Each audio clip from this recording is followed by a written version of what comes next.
নমস্কার বন্ধুরা, সবাই কেমন আছো আমাকে জানাবে। চলে এলাম একটা নতুন ভিডিও নিয়ে তোমাদের কাছে।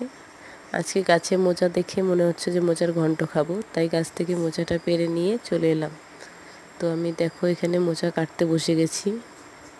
আগে থেকে কাটা ছিল, পুরোটা তো তোমাদের ভিডিওতে দেখাতে পারবো না, তাই আগে থেকে কেটে নিয়েছিলাম। মোচা ছাড়িয়ে আমি দা দিয়ে কাটতে বসে গেছি। তখন আমার স্নান হয়নি, কারণ স্নানের আগেই কাটতে বসে গেছি, কারণ মোচা কাটতে গেলে হাতে এরকম দাগ পড়ে যায়, ওগুলো উঠতে চায় না, তাই স্নানের আগেই কাটতে বসে গেলাম। দেখো মোচার ভিতর থেকে ওই দেশলাই কাঠের মতো যে অংশটা থাকে সেটা ফেলে দিতে লাগে, আর এইভাবে ছোট ছোট করে কাটবে। তো দেখো স্নান সেরে রেডি হয়ে নিচ্ছি, সিঁদুর পরে নিলাম। তো তোমরা কে কোথা থেকে ভিডিও দেখছো বলবে, আমাকে কমেন্ট করবে। টিপ পরছি আর ভাবতেছি মেয়ে তো কপালে টিপ দেখলে মেয়ে সব নিয়ে নেয়, তাও একটা টিপ দিয়ে দিলাম,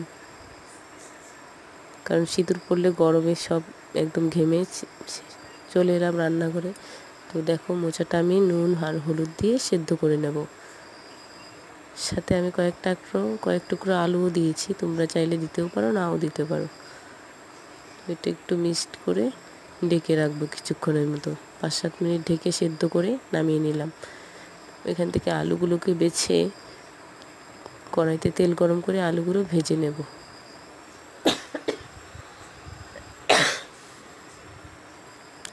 দেখো আলুগুলোকে একটু ভেজে নিচ্ছি, কারণ তাহলে আলুটা দেখতে সুন্দর হবে। আলু ভাজা হয়ে গেল, এখন ওই তেলে পেঁয়াজ কুচি, কিছু বাটা মশলা, শুকনো লঙ্কা বাটা, আদা রসুন পেঁয়াজ একসঙ্গে বাটা, জিরে গুঁড়ো, হলুদ দিয়ে স্বাদ মতো লবণ দিয়ে নাড়াচাড়া করে নিতে হবে।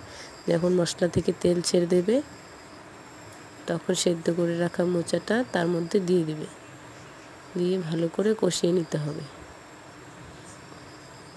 তার মধ্যে সামান্য পরিমাণ জল দিয়ে, জলটা যখন ফুটে আসবে,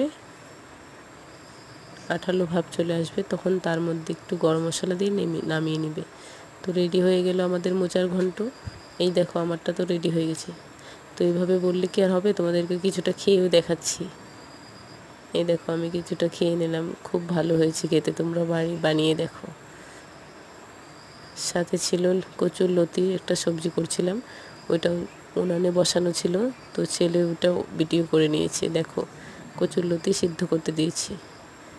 এই রেসিপিটা দেখানো হয়নি, তো চলো আজকের জন্য টাটা।